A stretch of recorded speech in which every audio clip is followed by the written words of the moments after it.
Obrigado por se juntar à Nova Igreja. Amamos ouvir a respeito do que Deus tem feito através desse ministério.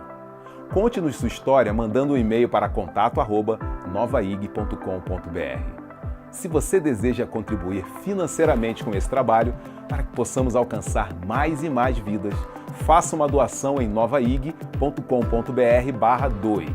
E não deixe de conferir nossa loja online. Lá você encontra produtos da Nova que certamente irão abençoar a sua vida. Visite-nos em novaig.com.br/loja. Esperamos que essa mensagem te abençoe. Irmãos, a graça também nos deu. Eu tenho perguntado aqui, nós estamos pregando essa série, Vivendo na Graça.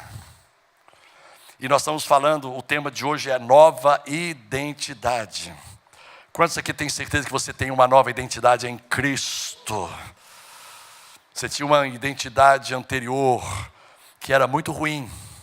Quando você tirava a sua carteira de identidade espiritual e mostrava para os outros, estava escrito lá assim: pecador. Aliás, estava escrito uma coisa mais feia: pobre e miserável pecador. Mas aí Jesus fez com que você, lá na cruz, rasgasse essa identidade, jogasse ela no lixo, e Ele te deu uma nova identidade, na qual está escrita: Filho de Deus em Cristo, santo, eleito, precioso, mais do que vencedor. É isso que faz parte da sua nova identidade. Eu queria falar um pouquinho sobre isso. A pergunta que nós temos feito é: quais os benefícios que nos foram trazidos pela nova aliança da graça, que não existiram na velha aliança da lei? A graça nos deu acesso a uma nova natureza, a uma nova identidade. Irmãos, os nossos amados que viveram na velha aliança tiveram contato com Deus, andaram com Deus, profetizaram no nome do Senhor, tiveram experiências tremendas com o Senhor, mas nenhum deles pôde experimentar uma nova identidade. Por quê? Pelo simples fato de que nenhum deles nasceu de novo. O novo nascimento é a experiência da nova aliança. E é por causa do novo nascimento que nós temos acesso a uma nova identidade, a uma nova natureza. E eu queria usar um versículo aqui com você, muito interessante. Eu estava orando e o Espírito Santo me mostrou esse versículo que está em 1 Coríntios capítulo 13. 1 Coríntios 13 fala muito do amor. Não como um sentimento nobre, mas como um caminho excelente. E ali no versículo 11, depois que você vai lendo, já caminhando para o final, o capítulo 13 de 1 Coríntios tem 13 versículos. E já no versículo 11, o apóstolo Paulo diz uma coisa interessante: quando eu era criança, falava, pensava e raciocinava como criança, mas quando me tornei homem, deixei para trás as coisas de criança. Nova versão transformadora. Esse versículo está na nova versão transformadora, é uma versão da Bíblia. Vou ler numa outra versão. Quando eu era menino, falava como menino, sentia como menino, discorria como menino, mas logo que cheguei a ser homem, acabei com as coisas de menino. É Almeida, revista e corrigida. Esse verso fala de menino.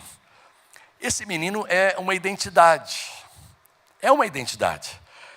Era essa a sua identidade, ele era menino. E uma vez que se é menino, não se deve esperar que um menino pense como adulto, tá certo? Pais, não não espere que o seu menino pense como um adulto. Ainda que muitas vezes ele reaja como um adulto, às vezes fala coisas assim que você fica pensando: meu Deus, esse menino está à frente do tempo dele. Mas não espere que ele pense como adulto, não espere que o menino sinta como adulto, discorra como um adulto, raciocine como um adulto e haja como um adulto. Tá certo, gente? Se ele é menino, ele não vai pensar como adulto, ele não vai falar como adulto, porque ele ainda não se tornou um adulto. Assim como não se espera que um pecador pense como um santo, sinta como um santo, discorra como um santo, fale como um santo e raciocine como um santo, e nem que haja como um santo. Estou certo ou não? Vocês estão acompanhando o raciocínio? Quando eu era menino, quando a minha identidade era uma identidade de menino, não se esperava de mim que eu raciocinasse, discorresse, pensasse, falasse, sentisse como um adulto, porque eu era um menino. E aqui Paulo fala de uma mudança de identidade. Quando eu me tornei um adulto, quando eu adquiri a identidade de um filho de Deus, agora falando de coisas espirituais, então aí as coisas mudaram. Aí sim eu comecei a pensar como um adulto. Também não se espera, e é aqui que eu quero pegar você, é aquilo que eu quero trazer uma contribuição para você nessa noite. Também não se espera que um santo, quantos aqui são santos, separados para Deus por causa da obra da cruz? Quantos aqui se tornaram justiça de Deus em Cristo? Ou seja, foram justificados pela obra da cruz, foram inocentados, ainda que nós tínhamos tudo, ainda que nós tínhamos uma dívida enorme, que fez com que nós merecêssemos a condenação, mas Jesus pegou aquele escrito de dívida e rasgou na cruz do Calvário. É bom que você saiba que você não deve mais nada, porque Jesus pagou essa dívida por mim e por você. Não se espera que um santo, um justo, um filho de Deus, continue pensando como um pecador. Não se espera que um filho de Deus, lavado, remido, redimido pelo sangue, e que se tornou em Cristo uma nova criatura, continue agindo como um pecador, falando como um pecador, sentindo como um pecador, raciocinando como um pecador. Porque ele agora, você sabe por que não se espera isso de um filho de Deus, de um santo, de alguém que nasceu de novo? Porque ele agora já não é mais um pecador. Você pode dizer isso para a pessoa que está ao seu lado? Você já não é mais um pecador. Você já não é mais um cidadão do império das trevas. A Bíblia diz claramente lá em Colossenses 1,13, Ele nos libertou do império das trevas. Nós éramos, todos nós, cidadãos do império das trevas. Mas Ele nos libertou do império das trevas e nos transportou pela sua graça para o reino do Filho do seu amor. Quantos aqui são cidadãos e cidadelas, ou quer dizer, cidadãs? Quantos cidadãos do reino de Deus nós temos aqui? Meu irmão, você já não é mais cidadão do império das trevas. Eu quero ouvir um amém, um aleluia.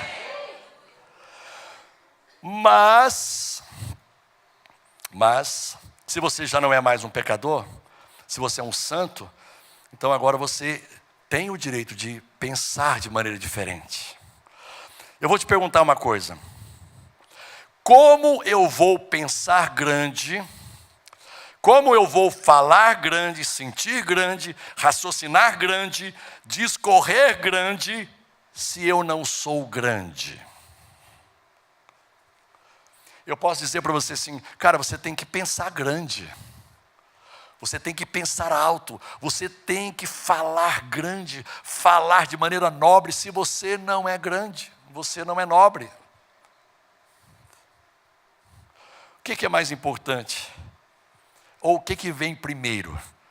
O pensar grande ou o ser grande?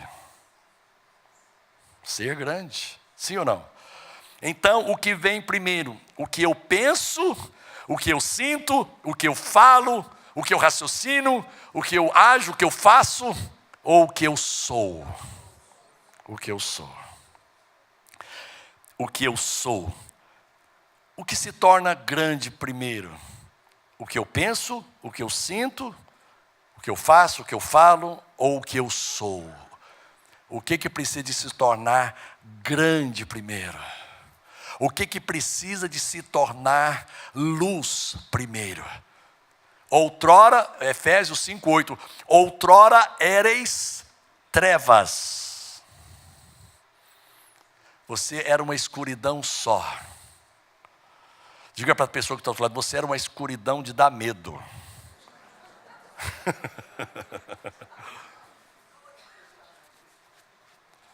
Mas agora sois luz no Senhor. Agora sois luz. E porque você é luz, diga para o teu irmão, porque você é luz, você é bonito. Você brilha. Você resplandece. Pode falar aí para você que está assistindo na sala aí, aonde é que seja, no planeta Terra. Fala para você, se você está sozinho, agora eu sou luz no Senhor. E eu vou andar como filho da luz. Eu vou pensar como quem é luz, eu vou sentir como quem é luz. Vocês entenderam que a partir dessa nova identidade, todas as demais coisas vão acontecendo? Não adianta você ler um livro que te ensina a pensar grande se você não é grande.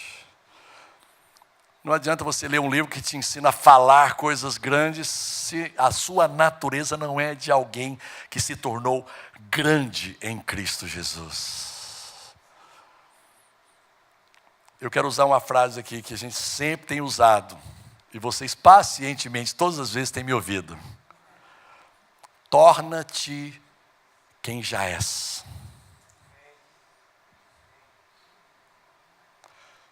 Torna-te quem já és. Então a primeira coisa que nós temos que assumir como cristãos, como filhos de Deus, é quem nós somos, essa nova identidade. Precisa de ficar bem claro para cada um de nós quem de fato e de verdade nós somos do reino espiritual. Qual é a nossa nova identidade espiritual, amados? Você não pode mais, não precisa mais carregar a velha identidade. Olha só o que diz aqui Colossenses capítulo 3, versículo 9 e 10. Não mintam uns aos outros. Mentir uns aos outros não é atitude, não é ação de quem é grande, de quem nasceu de novo. Bom, mas por que Paulo está falando sobre o comportamento, sobre o fruto? Aí ele explica por quê. Não mintam uns aos outros porque vocês se despiram da sua antiga natureza. Não cabe mais em vocês esse tipo de atitude porque vocês morreram para a velha natureza. Não cabe mais em vocês esses tipos de pensamentos e sentimentos e posturas. Porque na cruz vocês foram crucificados e o velho homem foi com ele crucificado. Não mintam uns aos outros, pois vocês se despiram de sua antiga natureza e de todas as suas práticas perversas. Revistam-se da nova natureza, assumam a nova natureza, tomem posse, apropriem-se pela fé de quem de fato e de verdade vocês já são em Cristo Jesus. Por isso a frase, torna-te quem já és. Aí, esse aqui é a nova versão transformadora. Na outra versão, na Bíblia de Jerusalém, diz assim, cara, tem uma palavra aqui que eu vou te contar, viu? Eu custei a falar ela. Não mintais uns aos outros, vós, porque vós vos desvestistes, meu Pai do céu. Vós vos desvestistes do velho homem com as suas práticas, e vos revestistes do novo que se renova para o conhecimento segundo a imagem do seu Criador. E na Revista e Corrigida diz assim, não mintais uns aos outros. Presente, uma prática do dia a dia. Não mintais, pois que já vos despistes, passado, do velho homem, com os seus feitos. Não cabe em vocês mais, por causa da nova natureza que vocês têm, não cabe mais esse tipo de comportamento. Não cabe mais esse tipo de consciência, não cabe mais esse tipo de mentalidade, não cabe mais esse tipo de postura. porque vocês vos despistes. Vocês já tiraram a roupa do velho homem com os seus feitos. Vocês já morreram para a antiga identidade, a velha identidade. Pecador, miseráveis, pobres, desgraçados, destituídos de Deus. Todos pecaram e foram destituídos da glória de Deus. Mas você agora foi novamente revestido da glória de Deus em Cristo Jesus. Segundo esse texto de Colossenses, por que eu ainda minto? Por que eu ainda minto? Porque ainda não me dei conta do quão grande eu me tornei em Cristo. Por que eu deslizo? Por que eu titubeio? Por que eu vacilo? Por que eu alimento e nutro pensamentos que não fazem parte da mente de Cristo? É interessante esse exercício da fé que vai adequar a sua realidade natural à sua realidade espiritual. O exercício da fé. Sabe como isso acontece? Às vezes vem pensamentos, seja pensamentos de fracasso, sejam pensamentos de desânimo, sejam pensamentos de malícia, de impureza, sejam pensamentos de amargura, sejam pensamentos de ira, sejam pensamentos de vingança. Eles vêm, amados. Nós, apesar de sermos nascidos de novo, apesar de termos uma nova natureza e uma nova identidade, ainda somos atacados. Ainda recebemos dardos inflamados do maligno, mas a boa notícia é que com o escudo da fé, podemos apagar todos os dardos inflamados do maligno. Eles vêm em forma de pensamentos, e eles tentam se estabelecer e se instalar aqui na sua mente. Sabe o que você tem que fazer essa hora? Quando aqueles pensamentos perversos e nocivos tentam se instalar na sua mente, em qualquer área, em qualquer aspecto, você tem que dizer assim: eu tenho a mente de Cristo. Eu penso o que Cristo pensa. Pastor, mas só declarar assim? Vai declarando. Eu tenho a mente do Espírito. Eu penso o que o Espírito pensa. Vai declarando. E você vai perceber, meu irmão, que daqui a pouco o seu comportamento se ajusta a quem você é. Você não é o que você pensa. Você pensa a partir de quem você é. É a sua identidade que define os tipos de pensamentos que você pode ter. Os seus pensamentos são mais altos que os meus. Tá? Está falando para quem não nasceu de novo. Mas se você nasceu de novo, os seus pensamentos são tão altos como os pensamentos de Deus. Você tem acesso a eles pelo Espírito Santo. O Espírito Santo te dá acesso à natureza de Deus. Então, eu continuo mentindo e continuo praticando coisas que não deveria, porque ainda não me dei conta do quão grande eu sou em Cristo. Aleluia. Eu preciso que você olhe para o teu irmão e diga: você é grande em Cristo. Eu preciso que você diga a essa pessoa que está à sua direita e à sua esquerda, essa pessoa que está assistindo com você, ou que você diga a você mesmo: eu sou grande em Cristo.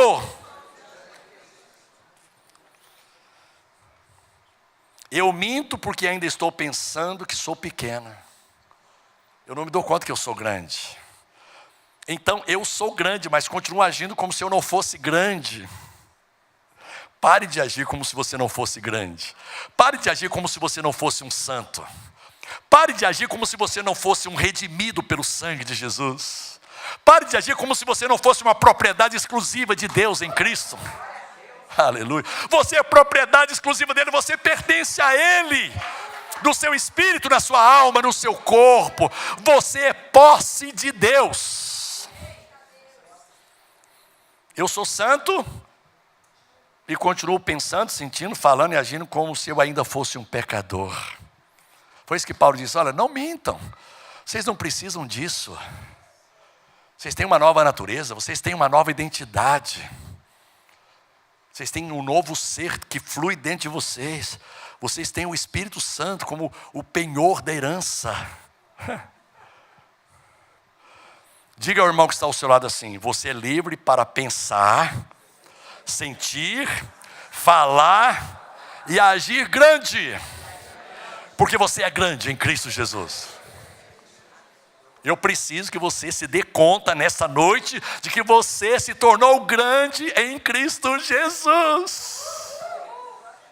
Tira a banca com o seu irmão e diz assim: eu sou grande. Mas você também é. Nós somos grandes.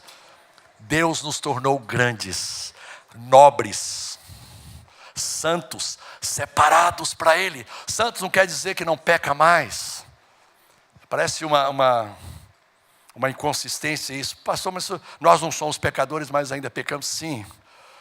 Antigamente, na nossa natureza pecaminosa, nós não tínhamos outra opção. Nós éramos escravos do pecado. O apóstolo Paulo diz isso. Mas em Cristo Jesus, nós somos livres do pecado. Nós temos o direito de viver uma vida sem pecados. Mas, apesar disso, somos limitados, somos pessoas tentadas pelo mal, e muitas vezes sucumbimos, e muitas vezes cedemos, porque não é todo dia em que nós estamos seguros e firmes em quem nós somos. De vez em quando a gente dá uma titubeada e a gente peca. Mas o fato de você pecar como uma nova identidade não significa que você voltou a ser pecador. Você vacilou. Mas o sangue de Jesus te cobre de todo o seu erro. Se andarmos na luz como Ele está na luz, mantemos comunhão uns com os outros, e o sangue de Cristo, seu Filho, nos limpa de todo pecado. A única razão pela qual você ainda às vezes erra, a única razão pela qual nós ainda às vezes caímos, é porque nós ainda nos tornamos, ainda somos humanos. Pastor, a nova natureza que nós recebemos de Deus não faz a gente ter um grau superior ao humano. Não, você vai continuar humano. Fica tranquilo aí, tá? Você continua humano e precisa continuar guardando o teu coração sobre todas as coisas. Precisa continuar, aquele que pensa estar em pé, cuide para que não caia. A vigilância e a sobriedade fazem parte da nova natureza. A vigilância e a sobriedade continuam fazendo parte dessa nova identidade que você recebeu em Cristo Jesus. Tem alguém que pode dar glória a Deus aí, queridos? Eu tenho uma nova identidade. Olha só o que Jesus disse para Nicodemos: quem não nascer de novo, não pode ver o reino. Sabe o que ele estava falando para Nicodemos? Quem não mudar a sua identidade espiritual, não vai conseguir mudar a sua maneira de pensar, a sua maneira de sentir, a sua maneira de falar, a sua maneira de reagir, de raciocinar, de discorrer. Nicodemos, quem não mudar a sua identidade, você tem que nascer de novo.